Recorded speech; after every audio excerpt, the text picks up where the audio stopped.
नमस्कार दोस्तों, 12 अक्टूबर साल 1972 साउथ अमेरिका के यूरुग्वाय देश से एक छोटा सा चार्टर्ड हवाई जहाज टेक ऑफ करता है। यह हवाई जहाज जा रहा है चिली देश की राजधानी सांटियागो में और इसमें बैठे हैं कुछ हट्टे कट्टे रग्बी टीम के प्लेयर्स।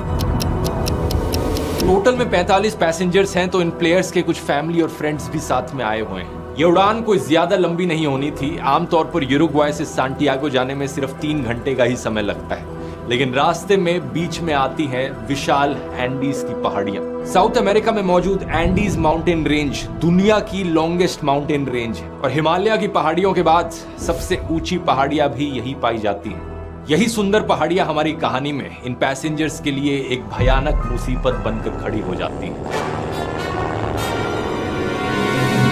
12 अक्टूबर के उस दिन पहाड़ियों में तूफान आता है, जिसकी वजह से प्लेन आगे नहीं जा पाता।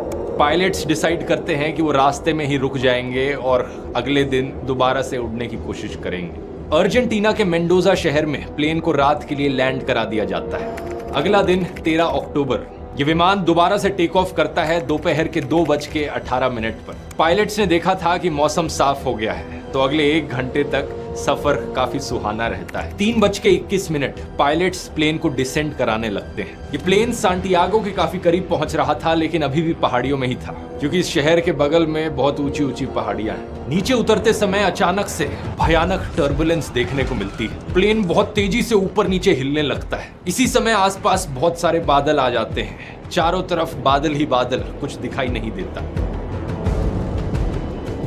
अचानक से प्लेन में अलार्म्स बजने लगते हैं और वार्निंग लाइट्स भी चमकने लगती हैं। किसी को समझ में नहीं आता हो क्या रहा है। पैसेंजर सीट्स में बैठे कुछ रग्बी प्लेयर्स बड़े निडर हैं। वो मजाक बनाते हैं इस टर्बुलेंस का। इन्हीं जोक्स के बीच एक पैसेंजर खिड़की के बाहर देखता है, तो उसे दिखता है कि बादल धीरे धीरे हटने लग रहे हैं, लेकिन फिर दिखता है कि पहाड़ी बहुत नजदीक है। जैसे ही हवाई जहाज बादलों से बाहर निकलता है, पायलट्स रियलाइज करते हैं कि उनके सामने बहुत करीब एक बहुत बड़ी चट्टान है। इमीडिएटली पैनिक में आकर वो प्लेन को ऊपर की तरफ मोड़ने की कोशिश करते हैं।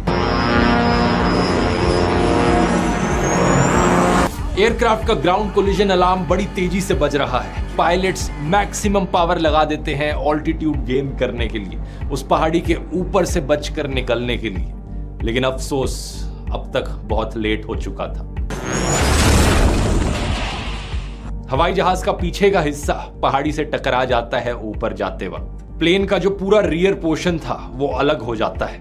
पीछे की जो 2 सीटों की रो थी वो प्लेन से लिटरली हवा में बाहर उड़ जाती है। 3 पैसेंजर्स इसके साथ उड़कर हवा में गायब हो गए। कुछ और सेकंड तक ये प्लेन ऊपर जाते रहता है और फिर अचानक से ये नीचे गिरने लगता है। कुछ ही सेकंड बाद एक और कोलिजन, प्लेन का लेफ्ट विंग भी टूट जाता है। कुछ और पैसेंजर्स प्लेन से बाहर उड़कर नीचे गिर जाते हैं और अब प्लेन का सिर्फ फ्रंट पोर्शन बचा था, जो सीधा जाकर एक ग्लेशियर में गिरता है। 350 किलोमीटर प्रति घंटे की स्पीड से ये इस ग्लेशियर पे स्लाइड करता रहता है और 700 मीटर नीचे आकर फाइनली एक लास्ट टकराव होता है।